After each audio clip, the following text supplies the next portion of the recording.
Welcome back once again my dear students. आप सभी का एपीएम क्लासेस में स्वागत है। मैं अश्विनी प्रभाकर मिश्रा आज आपके लिए मोस्ट यूजफुल सेंटेंस लेकर आया हूं जो कि हमारे डेली लाइफ में बहुत ज़्यादा इफेक्टिव हैं, बहुत ज़्यादा प्रभावी हैं। अगर या यूं कहें सिंपल शब्दों में कि इन सेंटेंसेस के माध्यम से हम अपनी ज़रूरत भर की इंग्लिश बोलना आज ही से शुरू कर सकते हैं। इसको जब आप प्रिपेयर कर लोगे तो इन सारी बातों से रिलेटेड आप सेंटेंस इंग्लिश में स्पीक कर पाओगे। हमने तो स्पीकिंग कोर्स शुरू कर ही दिया है, 2 चैप्टर कवर भी कर चुके हैं, उसके भी माध्यम से आपको हेल्प मिलेगी।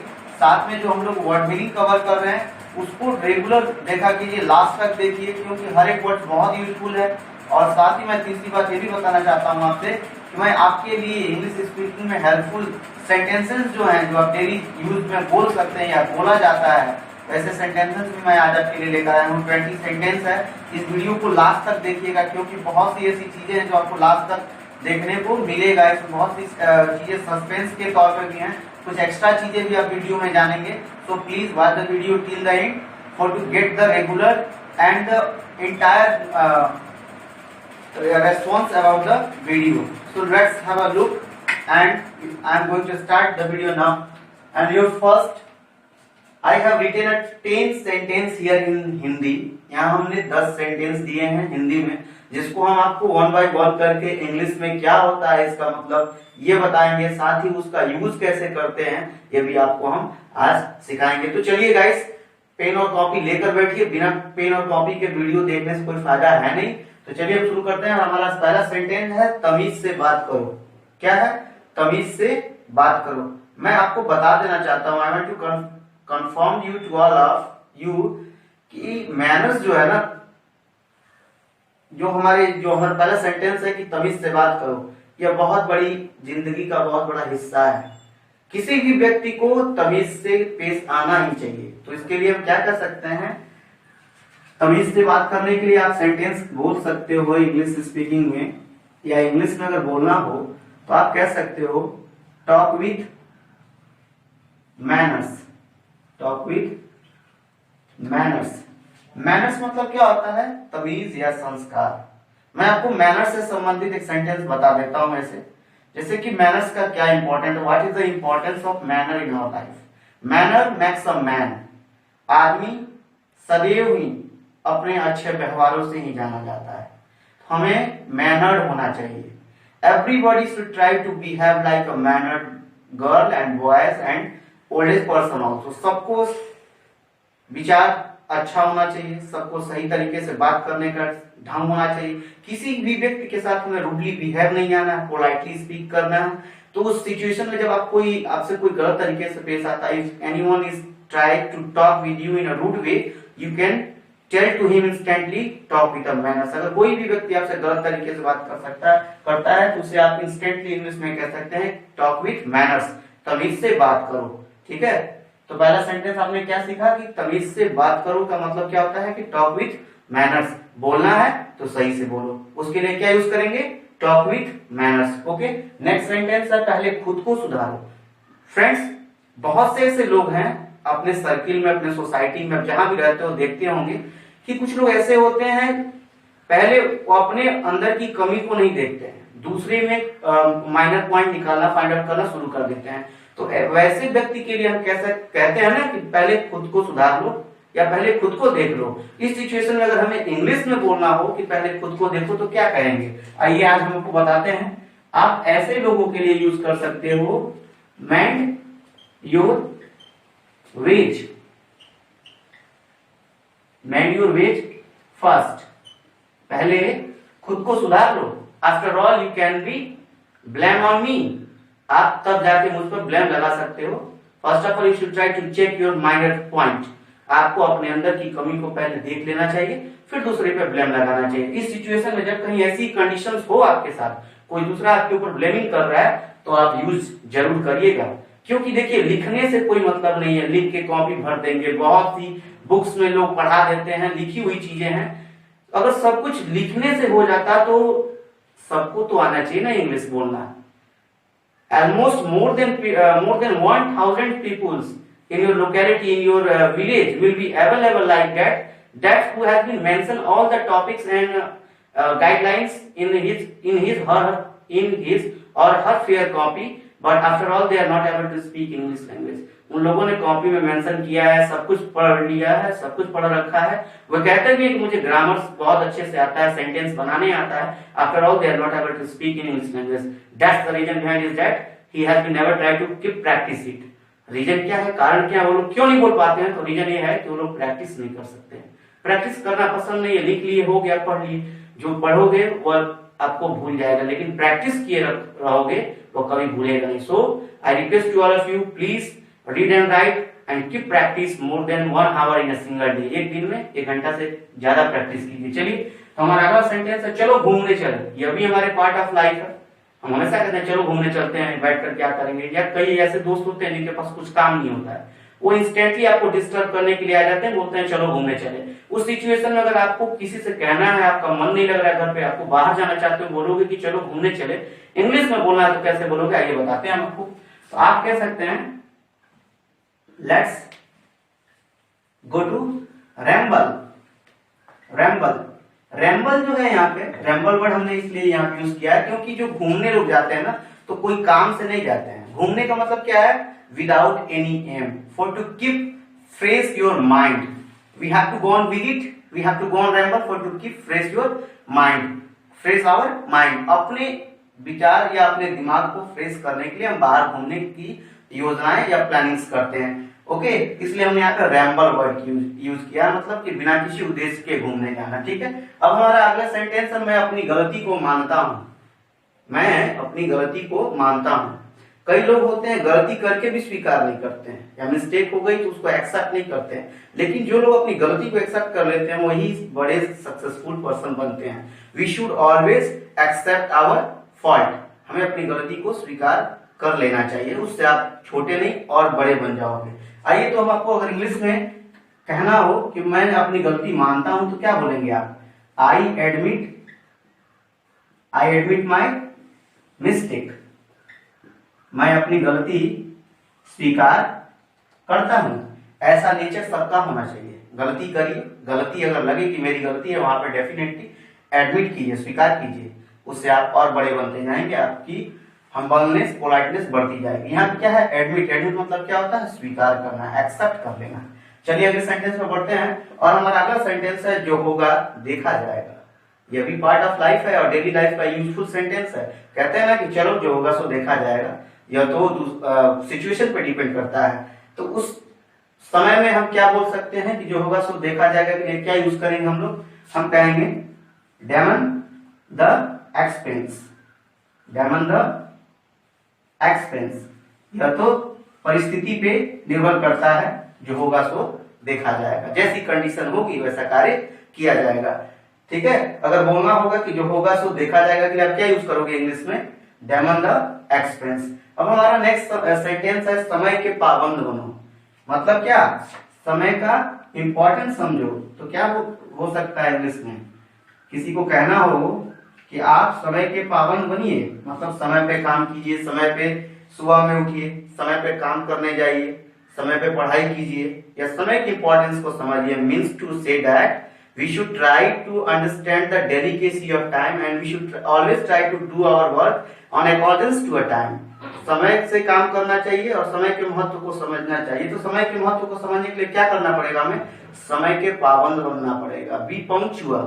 हमेशा समय से काम को करना पड़ेगा. ठीक है, तो हमारा अगला सेंटेंस है इतना घमंड सही नहीं है. इतना घमंड सही नहीं है. इसके लिए क्या यूज कर सकते हैं?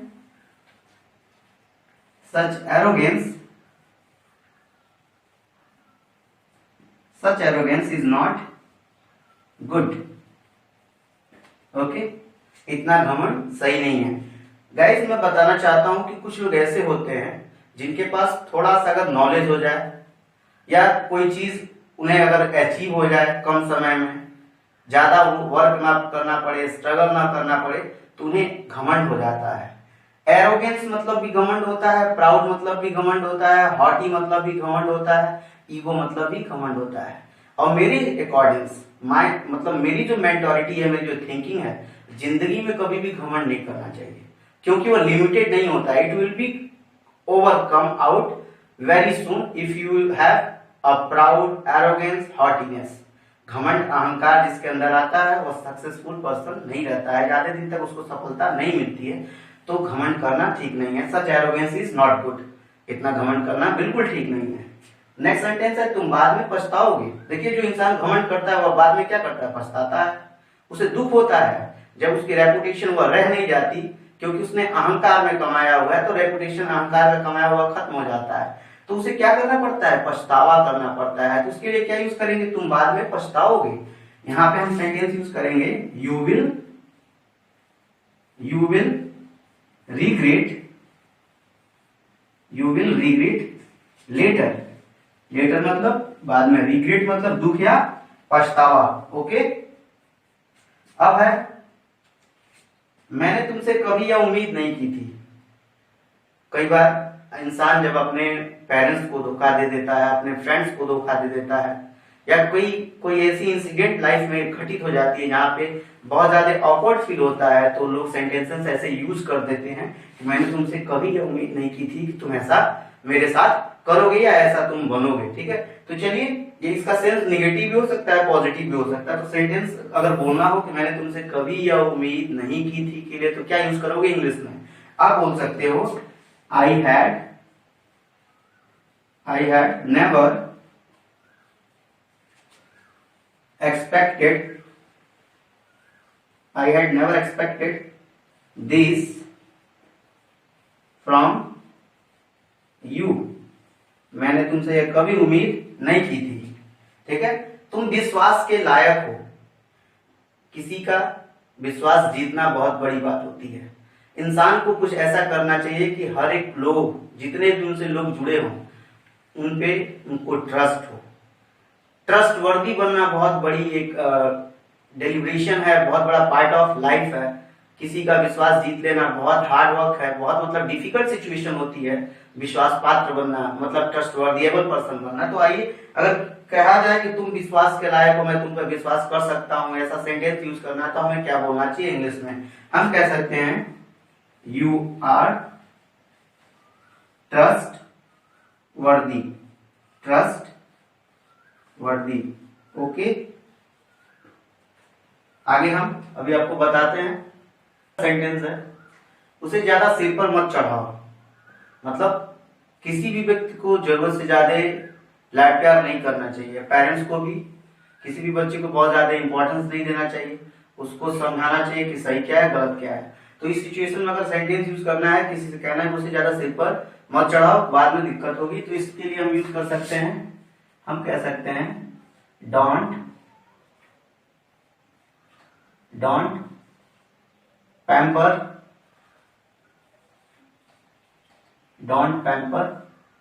हिम, या हर, लड़की होगी तो हर कर सकते हैं, डोंट पैम्पर हिम और हर सो मच, उसे ज्यादा सिर पर मत चढ़ाओ।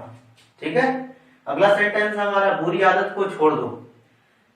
आदमी बहुत सी बैड हैबिट से जूझता रहता है। बड़ा आदमी जो है, बड़े उम्र के लोग हैं, एडिक्शंस की लत होती है, बच्चे हैं फिल्म देखने की लत होती है, गाना सुनने की लत होती है, ये सभी क्या है, बैड हैबिट्स है।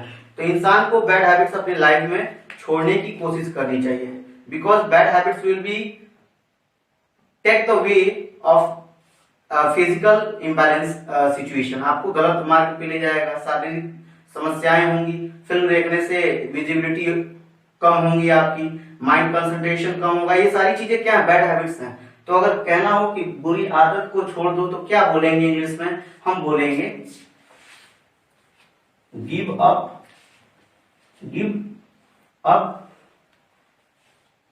बैड हैबिट्स, गलत आदतों को छोड़ दीजिए। ओके, अब नेक्स्ट है गरीब की आवाज कमजोर होती है। मतलब यहाँ कहने का सेंस है कि जो लोग कमजोर होते हैं उनकी बात कोई सुनता नहीं है, या मतलब जो लोग बहुत परेशान होते हैं उनकी मदद करने के लिए सब लोग एग्री नहीं होते हैं। तो इस सिचुएशन में अगर हम किसी को देख रहे हैं, जैसे मान लीजिए आज की जो कंडीशन है हमारे देश की, यहाँ बहुत से लोग जो है स्टारवेशन से सफर कर रहे हैं, मतलब भुखमरी से मर रहे हैं, और बहुत से लोग लग्जरियस लाइफ ही स्पेंड कर रहे हैं, ठीक है। तो इस सिचुएशन में अगर गरीबों की बात करनी हो, हमें कहना हो कि बहुत गरीब है, उनकी कोई सुनता नहीं है, तो अगर सेंटेंस बनाना हो इंग्लिश में तो क्या बोलेंगे, हम कह सकते हैं no one hears the cry of poor।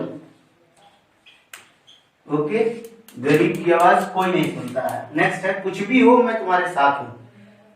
कई फ्रेंड्स ऐसे होते हैं जो आपकी बैड सिचुएशन में भी आपका साथ देते हैं और राइट सिचुएशन में भी साथ देंगे, और फैमिली मेंबर्स भी कुछ ऐसे होते हैं जो आपको कभी आपका साथ नहीं छोड़ते हैं। तो ऐसे सेंटेंसेस में अगर आपको कहना हो चाहे कुछ भी हो मैं तुम्हारे साथ हूं, तो आप कह सकते हैं, आप बोलेंगे whatever happens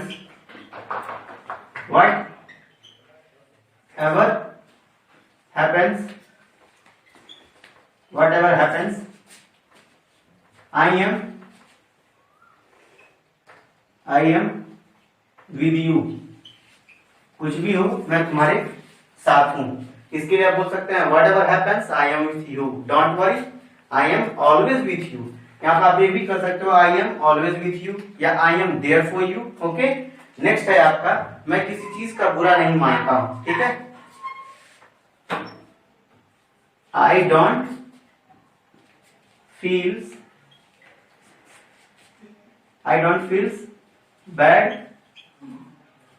bad of anything।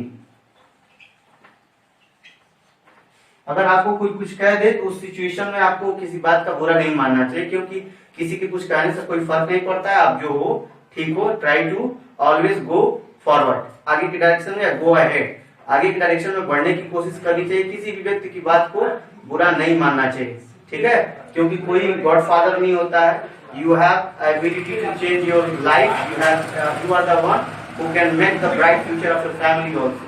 Okay, तो इस सिचुएशन में कोई आपको कुछ कहता है तो कहिए I don't feel bad of anything, मैं किसी की कही हुई बात का बुरा नहीं मानता, ठीक है। अगला सेंटेंस है मैंने उसे एहसास कराने की कोशिश किया, ठीक है। I tried to make him realise, मैंने उसे एहसास कराने की कोशिश किया। कई बार लोगों की अपने गलतियों पे विश्वास नहीं होता है या वो अपने एक्सेप्ट नहीं करते कि मैं गलत कर रहा हूं, तो सिचुएशन में हमें उनको एहसास कराने की कोशिश करनी चाहिए। तो अगर ऐसा कहना हो तो हम कह सकते हैं I tried to make him realise, मैंने उसे एहसास कराने की कोशिश किया। नेक्स्ट सेंटेंस है उसे कुछ आता जाता नहीं है, ठीक है। तो ऐसी सिचुएशन में हम कह सकते हैं he doesn't know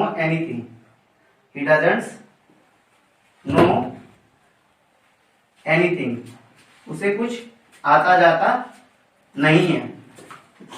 नेक्स्ट है मैं अच्छी तरह सोच समझकर कह रहा हूं, मैं अच्छी तरह सोच समझकर कह रहा हूं। आई एम सेइंग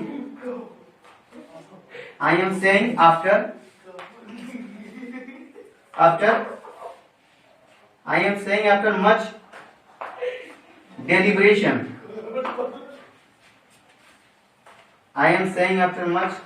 डेलिब्रेशन, मैं अच्छी तरह सोच समझकर कह रहा हूं। कोई भी बात हमें पहले सोच समझकर ही बोलना चाहिए, क्योंकि कम बोलिए ज्यादा इंपॉर्टेंस मिलेगी। जो ज्यादा बोलते हैं उससे कोई फायदा नहीं है। अब ज्यादा ही बोल रहे हो, बहुत ज्यादा स्पीकर बन रहे हो, लेकिन आपकी बात में रियलिटी नहीं है, then there is no meaning to speak till the more and more hours. But if you have a good knowledge, you will speak in a least amount of time. Everybody will give you a good respect in the society.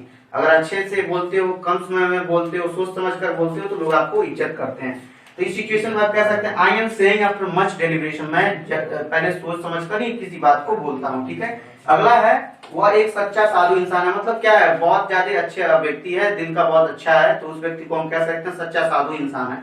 अगर उसके लिए sentence बनाना हो तो बहुत वो अच्छा है, उसके अंदर बहुत सी खूबियां हैं, अच्छी क्वालिटीज हैं, तो हम उसके लिए कह सकते हैं ही इज अ राइटिजियस पर्सन, वह सच्चाइयों से भरा हुआ व्यक्ति है। मैन या पर्सन भी आप कर सकते हो, ओके। आपका लास्ट सेंटेंस है तुमसे बहस करना बेकार है। मतलब कोई बात अगर नहीं मानता है तो उससे बिना मतलब के बहस करना बेकार है। ऐसे व्यक्ति से बहस नहीं करना चाहिए जो मतलब अपनी जिद पे अड़ा हो या बहुत ज्यादा जिद्दी हो, स्टबर्न पर्सन हो। उससे बहस करने से अच्छा है कि आप शांत रहें। ठीक है, तो आप उसके लिए यूज कर सकते हैं it's useless to argue with you.